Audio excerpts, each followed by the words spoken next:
오늘도 우리가 함께 읽은 이 이사야서 21장에 있는 이 말씀을 통해서 하나님께서 주시는 은혜를 우리가 이 시간 함께 나누기를 원합니다. 여러분, 이 이사야서 21장에도 이스라엘 주위에 있는 하나님을 알지 못하는 이방 나라들에 대한 심판에 대해서 계속 말씀을 하고 있습니다. 특별히 오늘 21장에는 그 이방 나라들 중에서 바벨론이란 나라에 대해서 경고하는 말씀이 기록되어 있습니다. 뒤에는 또 두 나라가 더 나오죠. 거기 뒤에는 두마와 아라비아에 관한 경고라. 전체적으로 보면 이 세 지역에 대해서 하나님께서 말씀을 하게 됩니다. 먼저 바벨론에 대한 심판에 대한 경고입니다. 여러분 1절 말씀을 보시면요, 해변 광야에 관한 말씀이라 이렇게 기록이 되어 있는데요, 이 해변 광야가 바로 바벨론을 말하는 것입니다.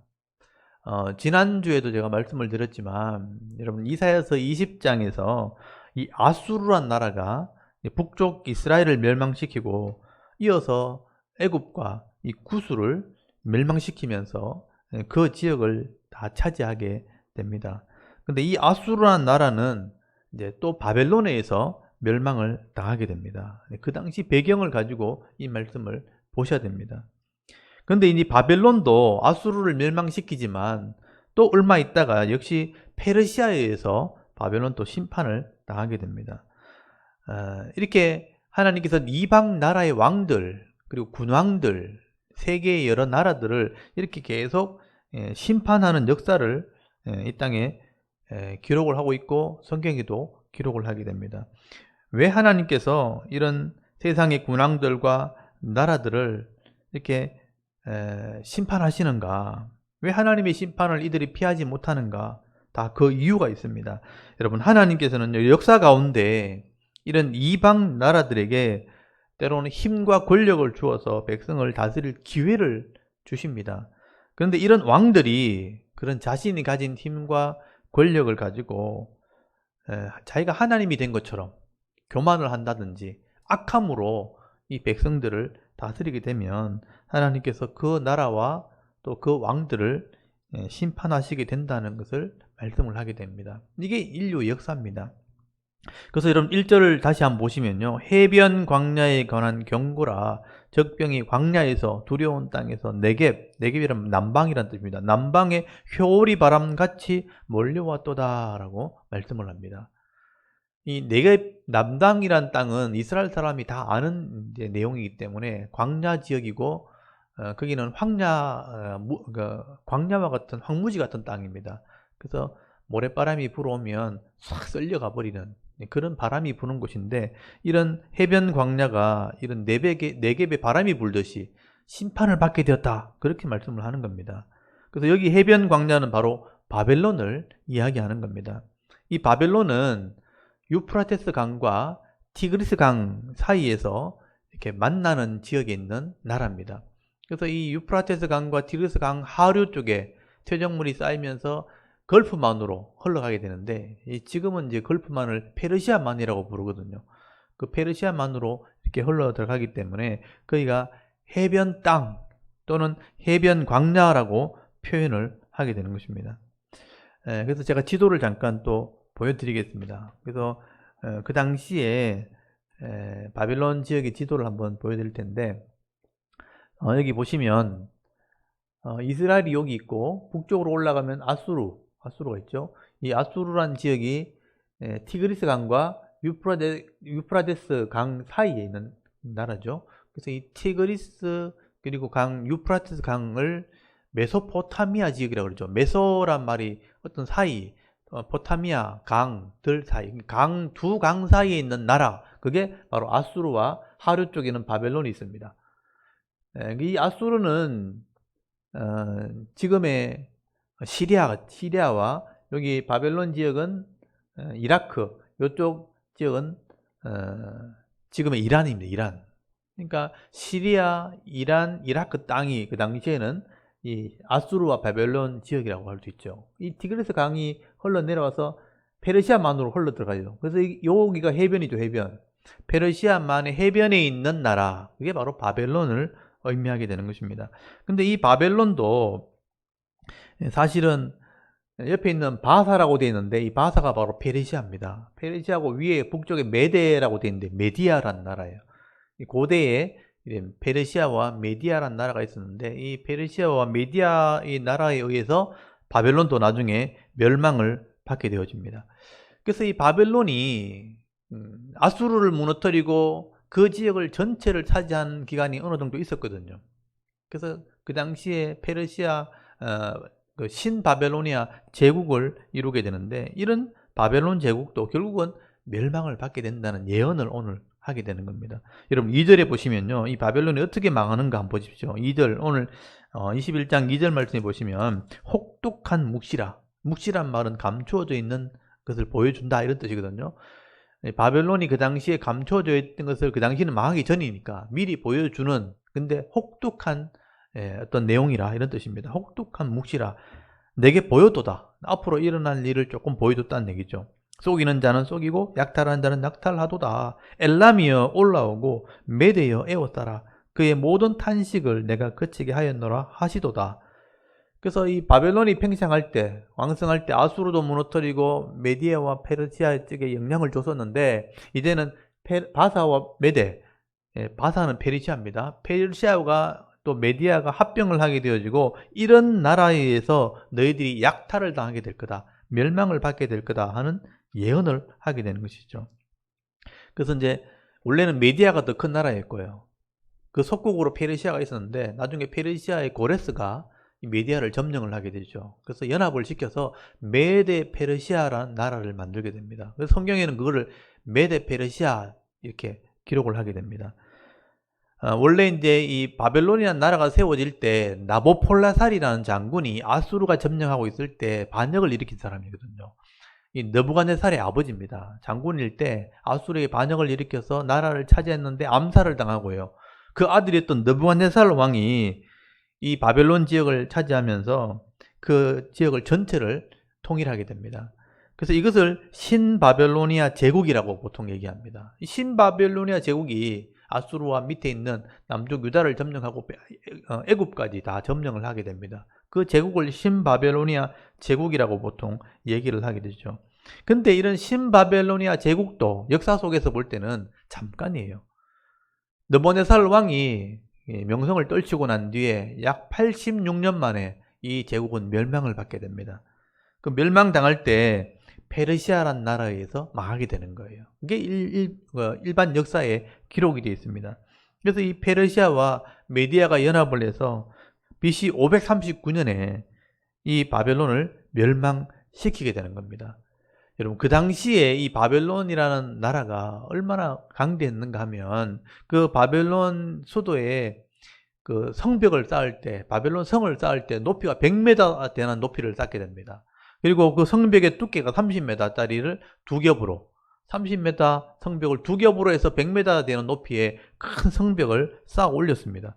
그리고 그 바벨론 성 주위에 이 유프라테스 강 해자 물을 둘러가지고 성벽 주위를 강이 흘러가도록 만들었어요. 중앙으로 강이 흘러들어가고 오른쪽에는 왕궁, 왼쪽에는 신전, 바벨론 신전을 세웠죠. 강이 도시를 가로질러 나가면서 양쪽으로 성을 둘러서 그 바벨론 성을 두르게 돼 있었습니다. 그래서 그 성에 들어가려면 성에서 다리를 놓아야지만 그 성으로 진입할 수 있고 들어갈 수 있게 만들어 놓은 겁니다. 그래서 그 당시의 사람들은 세상에 어떤 누구도 이 바벨론 성은 무너뜨리지 못할 거다 할 정도로 그 당시 바벨론 성은 강대한 성이었고 막강한 성이었습니다. 그런데 놀랍게도 하나님께서 이 바벨론이 멸망받게 될 것을 예언을 했어요. 그리고 실제로 바벨론 성이 무너지게 됩니다. 하나님께서 무너뜨린 겁니다. 여러분 거기 5절 말씀을 한번 보십시오. 5절에 보시면요. 그들이 식탁을 베풀고 파수꾼을 세우고 먹고 마시도다. 너희 관원들아 일어나 방패에 기름을 바를지어다. 그렇게 말씀해놨죠. 여기 식탁을 베풀고 파수꾼을 세우고 먹고 마셨다. 그렇게 말씀하는데 이 바벨론의 멸망받는 마지막 그 멸망을 보면 잔치를 벌여놓고 먹고 마시다 망한 거예요. 그래서 실제로 바벨론의 마지막 왕이었던 벨사살이라는 왕이 멸망 직전에 잔치를 벌인 내용이 성경에 기록되어 있습니다. 여러분 다니엘서 5장에 보면 이 바벨론의 마지막 왕이었던 이 벨사살이란 왕이요, 당시 페르시아 이 고레스 왕이 성벽을 둘러싸고 있었습니다. 근데 해자가 있기 때문에 들어오지를 못하고 있었죠. 그래서 이 성 안에는 해자가 있고 이 성이 이렇게 높은데 누가 감히 이 바벨론 성을 무너뜨리겠느냐. 전쟁을 벌이고 있는데 그 안에서는 잔치를 벌인 겁니다. 그러니까 고관들이 술을 마시면서 거기 보면 다니엘서에 금, 은, 동, 철로 만든 또 나무로 만든 그 신들을 찬양을 했다고 되어 있어요. 그리고 하나님 성전에 있는 그 기명들, 금, 은, 기명들, 예배 드릴 때 사용하는 그 그릇들을 다 가지고 나와서 술을 퍼마셨다고 되어 있습니다. 그래서 다니엘서에 보면 하나님께서 그때 이상한 표적을 하나 보여주셨죠. 갑자기 손이 나타나가지고 그 벽에다가 이상한 글자를 막 써내려가기 시작합니다.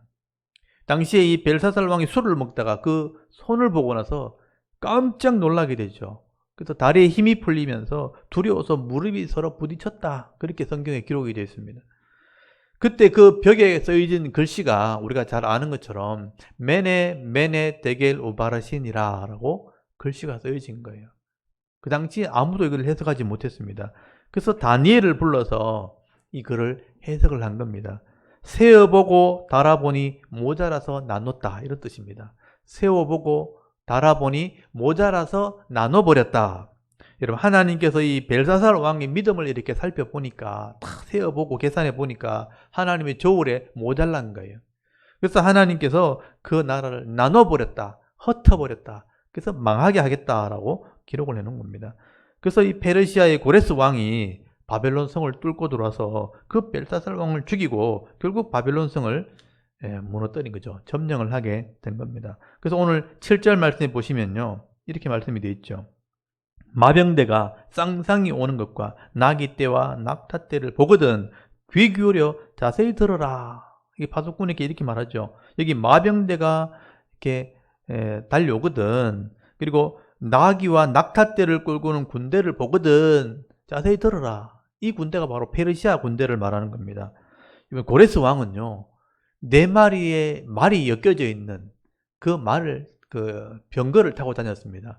그래서 이 고레스가 아끼는 말들, 백마, 특히 하얀 말을 4마리를 딱 구해가지고 그 4마리를 마차를 만든 거죠. 병거를 만들어서 늘 타고 다닌 겁니다. 그리고 점령하는 곳마다 전리품을 싣고 가야 되기 때문에 나귀와 낙타를 들고 다녔습니다.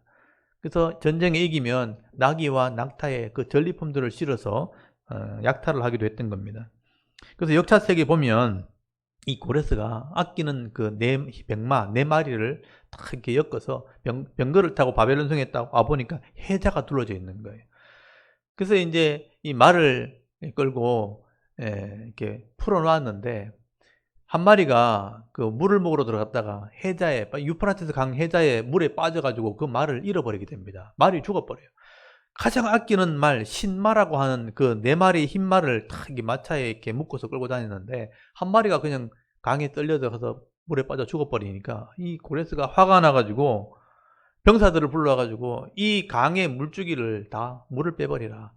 한쪽에 180개, 저쪽에 180개, 양쪽에 360개의 물길을 다 내가지고 이 강을 물을 다 빼버려라. 그리고 사람이 무릎을 적시지 않고도 이 강을 건널 수 있도록 물을 다 빼버리라고 해자의 물을 군사들을 시켜서 다 빼버린 겁니다.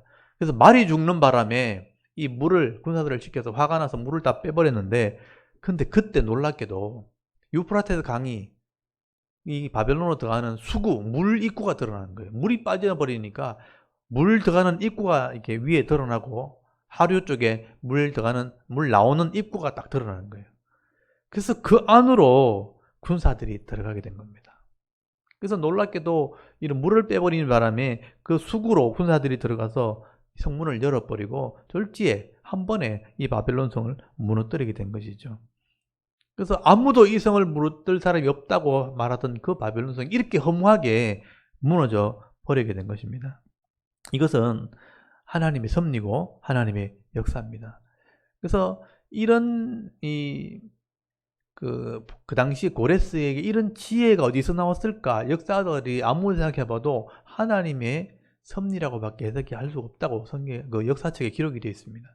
이렇게 해서 바벨론이 무너지게 된 겁니다. 그래서 9절 보시면요. 보소서 마병대가 쌍쌍이 오나이다 하니 그가 대답하여 이르되 함락되었도다 바벨론이여 그들이 조각한 신상들이 다 부서져 땅에 떨어졌도다 하시도다 라고 말씀을 하고 있는 겁니다.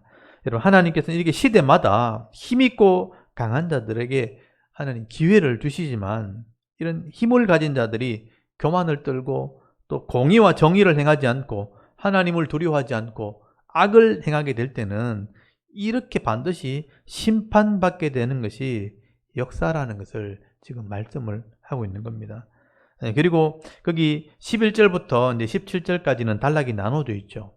다른 나라에 대한 심판입니다. 두마와 아라비아 이 두 나라에 대한 심판을 말씀을 하게 됩니다. 이 두마와 아라비아도 사실은 페르시아에서 멸망을 받게 됩니다.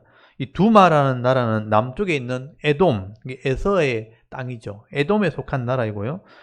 시작 시대는 이 지역을 이두메라고 부르기도 했습니다. 그래서 11절 말씀해 보시면 두마에 관한 경고라 사람이 세일서 나를 부르되 이 세일이 바로 에돔의 땅입니다.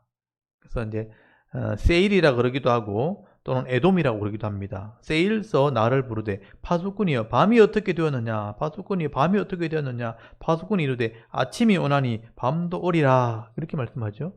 이 두마란 나라가 악을 행하게 될 때 캄캄한 밤이 되리라 아침이 올 때 악을 행함으로 이제 밤과 같이 될 것이라 그렇게 말씀을 하는 겁니다.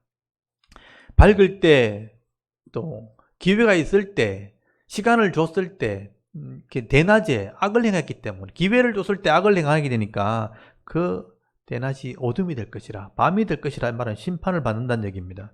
그리고 13절 말씀에도 아라비아에 대해서 이제 말씀하죠. 이 아라비아는 아람 옆에 있는 지금의 시리아 옆에 그러니까 지금의 아라비아라는 사우디아라비아죠. 사우디아라비아에 해당하는 나라라고 볼 수 있습니다. 여기에는 13절에 보면 그리고 14절에 보면 드단이라는 도시와 또 데마라는 그런 사람들이 나오는데 드단 사람, 데마 사람 이 사람들은 목축을 하거나 또는 무역을 하는 그런 사람들입니다. 근데 이제 페르시아가 그 땅을 점령할 때 전쟁이 벌어졌을 때 이 사람들이 도망을 가게 되죠. 도망을 갔다가 피신해 있다가 돌아오게 되는데 결국은 그 땅도 심판을 받게 되었다라고 말씀을 합니다. 여러분 15절 말씀해 보면 그들이 칼날을 피하며 뺀 칼과 당긴 활과 전쟁의 어려움에서 도망하였음이니라. 약간 도망갔다는 얘기죠. 주께서 이같이 내게 이르되 품꾼에 정한 기한같이 1년 내에 계달의 영광이다 쇠멸하리니 라고 말씀하죠. 이 아라비아 족속도 전쟁을 피하여 도망갔다가 결국 1년 만에 심판을 받게 되었다라고 말씀을 하는 것입니다. 아무리 하나님의 눈을 피해서 도망간다 할지라도 하나님께서 반드시 찾아서 심판한다는 얘기죠. 이렇게 선지자들은 하나님의 공의를 외치고 또 하나님의 심판을 외치게 될 때 그때는 잘 몰랐지만 시간을 이렇게 지나서 보게 되어지면 역사를 살펴보면 놀랍게도 이 예언들이 선지자들이 외쳤던 예언들이 실제로 그대로 이루어지는 것을 확인하게 되는 겁니다. 그래서 우리가 이런 선지서를 읽을 때마다 역사를 보는 눈이 반드시 있어야 됩니다. 우리가 성경만 보면 이게 그냥 읽고 지나가 버리지만 실제 역사를 알게 되어지면요 이 말씀이 실제 역사에서 그대로 이루어지고 있다는 것을 크로스 체크, 확인하게 되는 거죠. 그래서 우리가 이런 지식이 필요한 겁니다. 역사를 보는 눈이 있을 때 이런 역사를 통해서 하나님의 뜻이 이루어진다. 하나님의 뜻을 우리가 발견하게 되어지는 것입니다. 그래서 여러분 역사를 가지고 깨달음을 기록했던 이 전도서라는 책에 보면 솔로몬의 지혜가 기록되어 있습니다. 여러분 전도서 3장 15절 말씀해 보시면 이제 있는 것이 옛적에 있었고 또 장래 있을 것도 옛적에 있었나니 하나님은 이미 지나간 것을 다시 찾으시느니라 라고 말씀을 합니다. 이 말씀이 굉장히 중요한 말씀이죠. 지금 우리가 하고 있는 일은요 옛날 사람이 다 경험했던 것들이에요. 지금 우리 고민하는 것들 우리가 막 계획하고 노력하는 것들 실제로 옛날 사람 다 했던 것들이에요. 그리고 장래 일어난 일도 과거를 살펴보면 다 있었던 일입니다. 그래서 하나님께서는 이미 지난 것을 다시 찾으시느니라 이 말은 하나님은 똑같은 일을 계속 반복한다는 뜻이에요. 예전에 악을 행하는 사람들이 심판받았는데 오늘도 똑같이 그렇게 악을 행하는 거예요. 옛날에 하나님께서 지나가는 걸 다시 찾는다는 것은 똑같이 심판한다. 그래서 하나님을 모르면요, 자기 인생이 단 줄 알고 똑같은 실수를 하는 거예요. 하나님을 모르니까 똑같은 고민하고 똑같이 죄를 짓고 똑같이 악을 행하다가 똑같이 심판받는 게 역사라는 거예요. 하나님은 지나간 것을 다시 찾으시느니라. 똑같은 일이 일어난다. 그게 뭐냐? 역사 속에서 이런 악한 사람들은 여전히 심판당하게 된다. 하나님이 여전히 심판하신다는 겁니다. 그래서 여러분 신명기 32장 7절에서 8절까지 말씀 보시면 모세가 이미 이런 것을 기록해 놨어요. 옛날을 기억해라. 역대 연대를 생각하라. 네 아버지께 물어보라. 그가 네게 설명할 것이요. 네 어른들께 물어보라. 그들이 네게 말하리로다. 그렇게 말씀합니다. 역사의 중요성을 얘기하는 것입니다. 현재 내가 하는 일에 고민이 있다. 잘 안 된다. 그러면 옛날을 기억해라는 거죠. 과거에 선조들은 어떻게 살았는가. 아니면 아버지한테 물어보라. 아버지가 경험했던 것들을 내가 똑같이 경험합니다. 어른들에게 한번 물어보라. 이게 지혜라는 거예요. 내 혼자 고민하고 내 혼자 뭘 해결하려고 하면요, 똑같이 어려움을 당하게 되어 있습니다. 그래서 지혜가 뭐냐? 어른들의 방법들을 내가 적용하는 겁니다. 그래서 역대 연대를 생각할 수 있어야 된다. 여러분 세상에 있는 역사학자들도 똑같은 얘기를 합니다. 과거의 역사를 잊지 말고 기억해야 한다는 겁니다. 왜냐하면 기억하지 않는 역사는 또다시 반복되기 때문입니다. 라고 학자들은 얘기합니다. 우리가 역사를 기억하고 있어야 똑같은 실수를 하지 않는데, 이런 역사를 모르는 백성들은 과거의 실수를 똑같이 반복한다는 거죠. 그게 세상의 역사라고 역사학자들이 그렇게 이야기하는 겁니다. 여러분 일반 역사에도 보면 처음에는 나라를 세우겠다고 막 부정을 바로잡는다고, 이때까지 잘못된 거 새롭게 하겠다고 개혁을 한다고 그러고 이제 반역을 일으켜서 다 왕이 됩니다. 근데 얼마 지나지 않아 그 사람들이 정치하다 보면요, 똑같은 일을 하는 거예요. 자기 권력을 가지고 자기 유익을 위해서 사용하고 공의를 행하지 않고 백성을 위하는 것이 아니고 자기 가족들을 위해 권력을 사용하게 되는 겁니다. 그래서 똑같이 반역을 당해서 망하게 되는 거죠. 여러분 중국을 가봐도 똑같고, 몽골에 가도 역사가 똑같고, 일본에 가도 유럽의 역사를 봐도 똑같습니다. 똑같은 일들이 일어나게 되는 거죠. 우리나라의 신라의 왕조가 그랬고, 고려의 왕조가 그랬고, 고려시대도 그랬고요. 그 왕조들이 반역을 일으켜서 또 조선을 세웠지만 이 조선의 역사도 똑같은 일을 반복하게 되는 것입니다. 그래서 우리는 이런 역사를 살피는 눈이 있어야 되는 것입니다. 그렇지 않으면 이 역사의 심판은 계속해서 반복되어지는 것입니다. 오늘 우리나라에 정치하시는 분들도 마찬가지입니다. 자신은 바르게 하겠다고, 적폐를 없애겠다고, 또 이렇게 새로운 법을 만들겠다고 하잖아요. 과거에 다 했던 것들이에요. 자기들이 그렇게 해놔놓고 제대로 안 하면 또 심판을 받게 되는 것입니다. 오늘 이 선지자, 이사야 선지자를 통해서 이런 세상에 강력한 힘을 가진 나라도 하나님을 알지 못하고 사람을 존중히 여기지 않는 그런 나라들은 결국은 한때가 지나가는 그런 여름철의 소나기처럼 똑같이 멸망의 길을 가게 되는 것을 보게 됩니다. 여러분 하나님께서는 이것을 이렇게 성경에 기록해 놓고 오늘 우리에게 보여주시는 이유는 세상의 힘과 권력을 믿기보다는 이 나라와 민족을 세우시고 그 나라를 다스리시는 하나님을 경외하는 자가 되어야 한다는 것을 오늘 성경을 통해서 말씀을 하게 되는 것입니다. 여러분 지극히 높으신 하나님이 인간 나라를 다스리고 있다는 것을 우리가 성경을 통해서 배워야 되는 겁니다. 이게 역사에 대한 교훈입니다. 여러분 변하지 않는 이 하나님의 진리의 말씀을 의지하는 자들이 결국은 이 심판을 피할 수가 있다는 것입니다. 변하지 않는 말씀을 붙들어야지만 똑같은 실수를 반복하지 않고 똑같은 심판을 피할 수 있다는 것을 깨닫게 되는 거죠. 여러분 다니엘서에 보면요, 다니엘이 그 당시 바벨론이 나라를 다스릴 때 포로로 잡혀갔던 사람이 다니엘이에요. 이 다니엘이 느부갓네살 왕이 꾼 꿈을 해석해 주는 이야기가 성경에 나와 있습니다. 그 당시에 제국들이 일어났다가 망하게 되는 역사를 꿈으로 보여준 겁니다. 그래서 이 느부갓네살 왕이 꿈을 꾼 게 금으로 된 머리 된 신상을 보게 되죠. 가슴과 팔은 은으로 돼 있고 배와 넙적다리는 노수로 돼 있고 종아리는 철로 돼 있는, 그리고 발과 발목은 철과 진흙이 섞여 있는 그런 큰 신상에 대한 꿈을 꾸게 되는데, 다니엘이 이것을 하나님의 지혜로 해석을 해줍니다. 이 금머리는 바벨론 나라를 말하는 겁니다. 그리고 가슴과 팔에 있는 은은 그 뒤에 일어나는 페르시아 제국을 말하는 것입니다. 또 배와 넙적다리 노수로 되어 있는 부분은 헬라 제국이 일어날 것을 말하는 것이고요. 또 종아리 철과 진흙이 섞여져 있는 발은 그 뒤에 로마 제국이 그 땅을 전체를 다스리게 될 것을 말씀하는 것이라, 이렇게 해석을 해주게 되죠.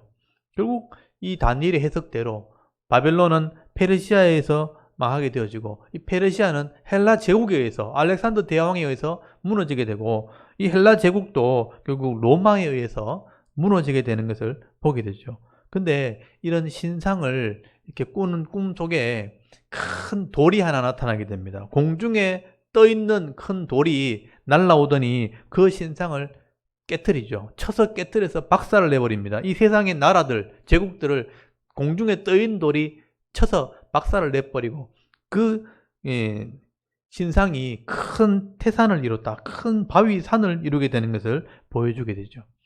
그래서 이 다니엘이 해석을 해줍니다. 공중에 떠 있는 돌이 하나님의 권세고, 이 나라들을 쳐서 큰 산을 이루는데 이게 하나님의 나라를 말하는 겁니다.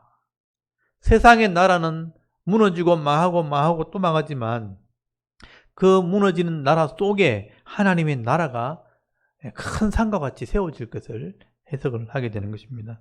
여러분, 이게 하나님의 나라의 속성입니다. 세상의 왕들과 나라는 악을 행함으로 무너지고 결국은 망하게 되는 역사가 있겠지만, 그 속에, 그 나라들 속에 하나님 나라가 세워지게 되면 이 하나님의 나라는 영원히 망하지 않는 그런 나라가 된다는 것을 말씀을 하게 되는 겁니다. 여러분, 오늘도 이 나라와 이런 권세자들이 이 시대, 이 나라와 민족을 다스리는 것 같지만, 사실은 여러분, 이 나라를 다스리는 분은 세상의 왕들이 아닙니다. 이런 세상의 나라와 세상의 왕들은 망하고 계속 무너지게 되겠지만, 그 속에 하나님 나라를 세우시고 하나님 나라를 다스리시는 그 하나님이 이기게 하시는 것이죠. 결국은 하나님 나라는 망하지 않는 겁니다.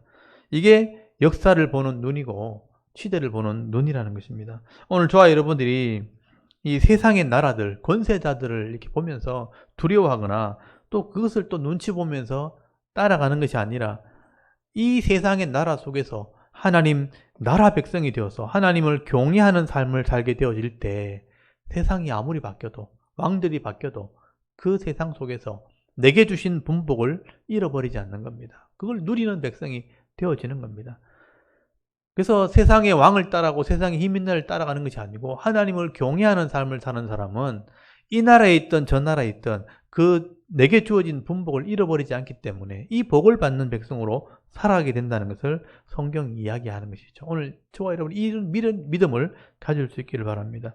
오늘도 이사야서 오늘 21장에 이렇게 바벨론이 망하고 페르시아가 세워지고, 페르시아가 망하고 나중에 헬라가 세워지는 이런 역사들을 기록하는 것을 보면서 오늘 우리는 어떤 삶을 살아야 될 것인가 묵상해 볼 수 있기를 바랍니다. 오늘도 우리가 하루 삶을 살아가더라도 어제나 오늘이라 동일하게 역사하시는 그 하나님을 경외하는 삶을 살아가기로 여러분 다짐하게 될 때, 하나님께서 예비하신 은혜와 복을 받아 누리면서 살아갈 수 있는 저와 여러분의 오늘 하루 삶이 되실 수 있기를, 또 저와 여러분의 영적인 삶의 모습이 되실 수 있기를 주의 이름으로 축원합니다.